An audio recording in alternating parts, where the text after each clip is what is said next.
سلطان ایوبی کو واپسی کی جلدی تھی۔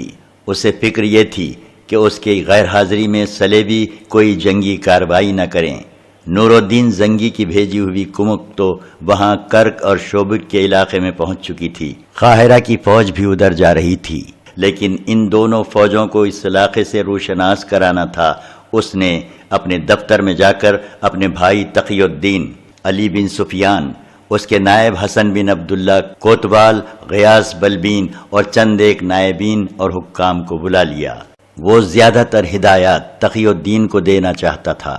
اس نے اجلاس میں اعلان کیا کہ اس کی غیر حاضری میں اس کا بھائی تقی الدین قائم مقام امیر مصر اور یہاں کی افواج کا سالار اعلیٰ ہوگا، اور اسے اتنے ہی اختیارات حاصل ہوں گے جو سلطان ایوبی کے اپنے تھے۔ تقی الدین سلطان ایوبی نے اپنے بھائی سے کہا، آج سے دل سے نکال دو کہ تم میرے بھائی ہو۔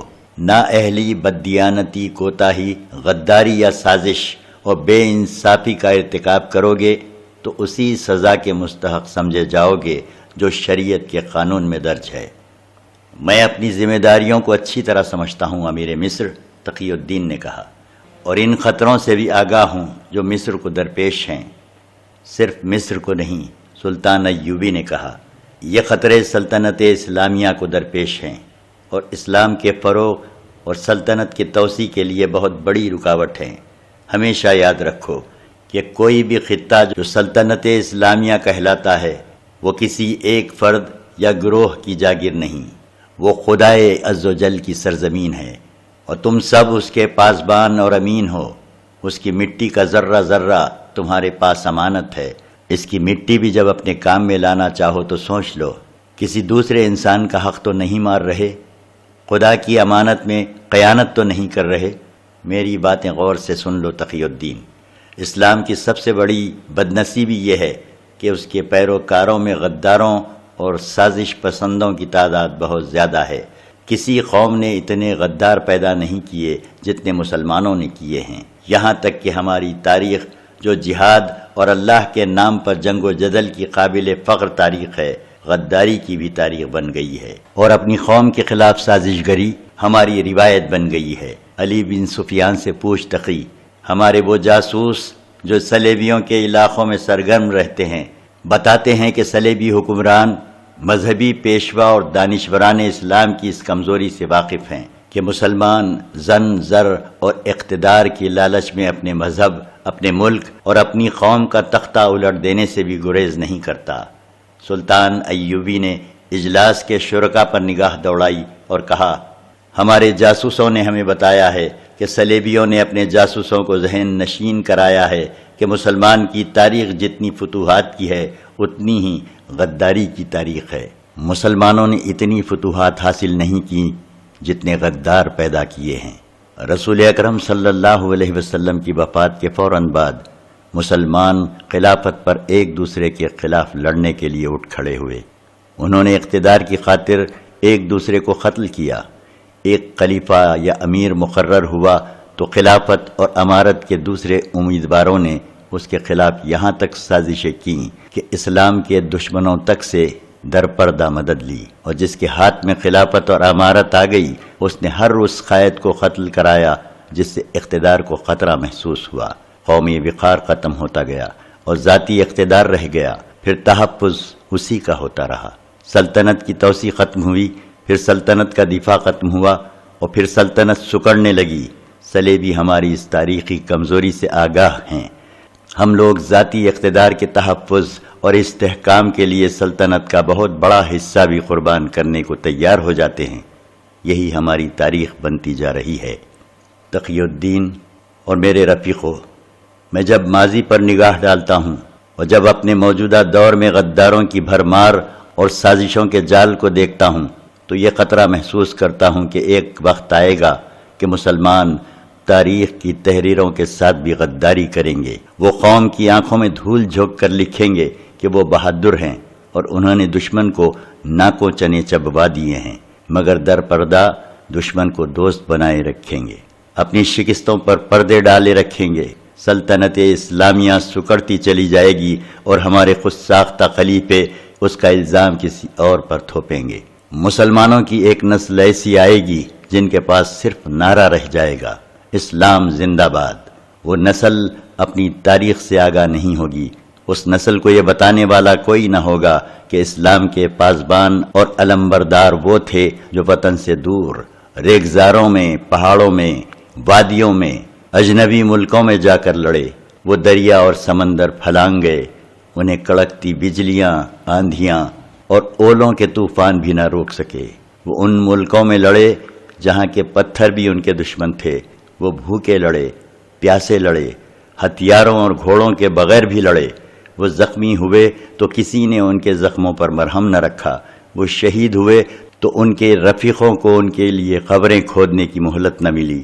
وہ خون بہاتے گئے، اپنا بھی اور دشمن کا بھی، اور پیچھے ایوان خلافت میں شراب بہتی رہی، برہنہ لڑکیوں کے ناچ ہوتے رہے۔ یہودی اور صلیبی سونے سے اور اپنی بیٹیوں کے حسن سے ہمارے خلیفوں اور ہمارے امیروں کو اندھا کرتے گئے۔ جب خلیفوں نے دیکھا کہ قوم ان کی تیغ زنوں کی پجاری ہوتی جا رہی ہے، جنہوں نے یورپ اور ہندوستان میں اسلام کے جھنڈے گاڑ دیے ہیں، تو خلیفوں نے ان مجاہدین اسلام پر لوٹ مار اور زناکاری جیسے الزام تھوپنے شروع کر دیے۔ انہیں کمک اور رسد سے محروم کر دیا۔ مجھے قاسم کا وہ کمسن اور خوبرو بیٹا یاد آتا ہے جس نے اس حال میں ہندوستان کے ایک طاقتور حکمران کو شکست دی اور ہندوستان کے اتنے بڑے حصے پر قبضہ کر لیا تھا کہ اس نے کمک نہیں مانگی، رسد نہیں مانگی، مفتوحہ علاقوں کا ایسا انتظام کیا کہ ہندو اس کے غلام ہو گئے اور اس کی شفقت سے متاثر ہو کر مسلمان ہو گئے۔ جب یہ لڑکا یاد آتا ہے تو دل میں درد اٹھتا ہے۔ اس وقت کے خلیفہ نے اس کے ساتھ کیا سلوک کیا، اس پر زنا کا الزام عائد کیا اور مجرم کی حیثیت سے واپس بلایا۔ سلطان ایوبی کو ہچکی سی آئی اور وہ خاموش ہو گیا۔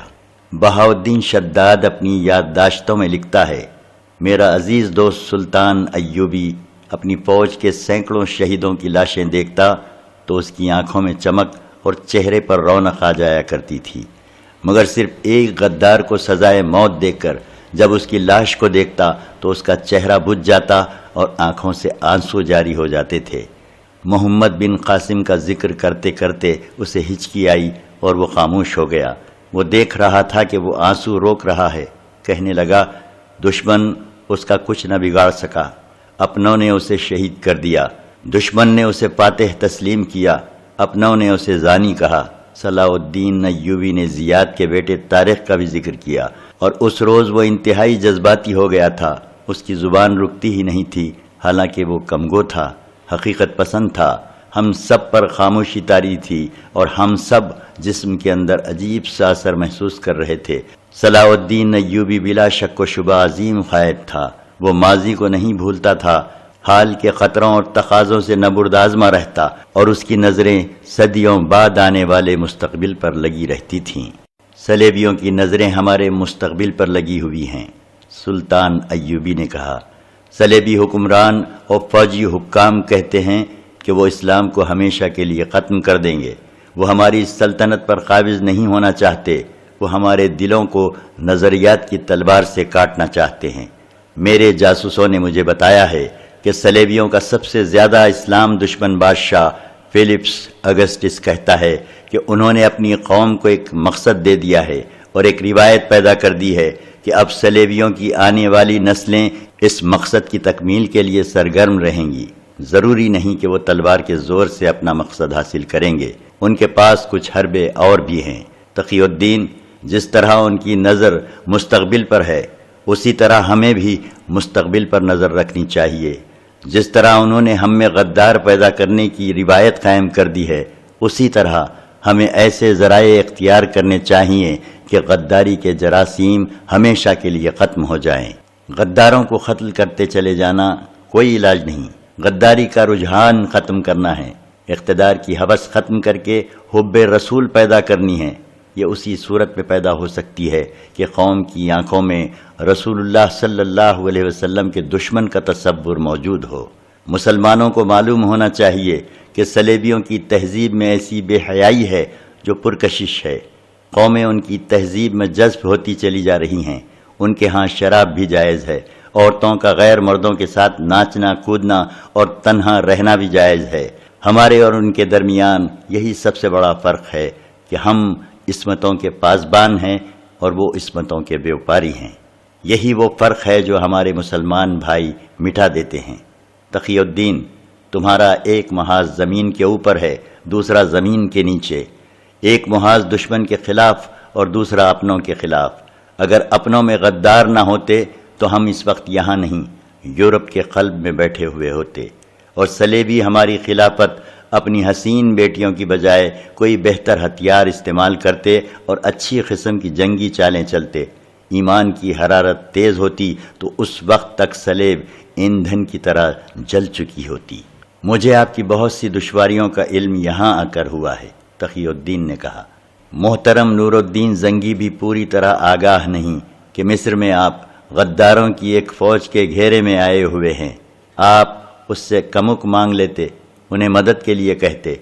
تقی بھائی، سلطان ایوبی نے جواب دیا، مدد صرف اللہ سے مانگی جاتی ہے، وہ اپنوں سے مانگی جائے یا غیروں سے اپنا ایمان کمزور کر دیتی ہے۔ صلیبیوں کی فوج ذرہ بختر میں ہے، میرے سپاہی معمولی سے کپڑوں میں ملبوس ہیں، پھر بھی انہوں نے صلیبیوں کو شکست دی ہے۔ ایمان لوہے کی طرح مضبوط ہو تو ذرہ بختر کی ضرورت نہیں رہتی۔ ذرہ بختر اور خندقیں تحفظ کا احساس پیدا کرتی ہیں اور سپاہی کو اپنے اندر قید کر لیتی ہیں۔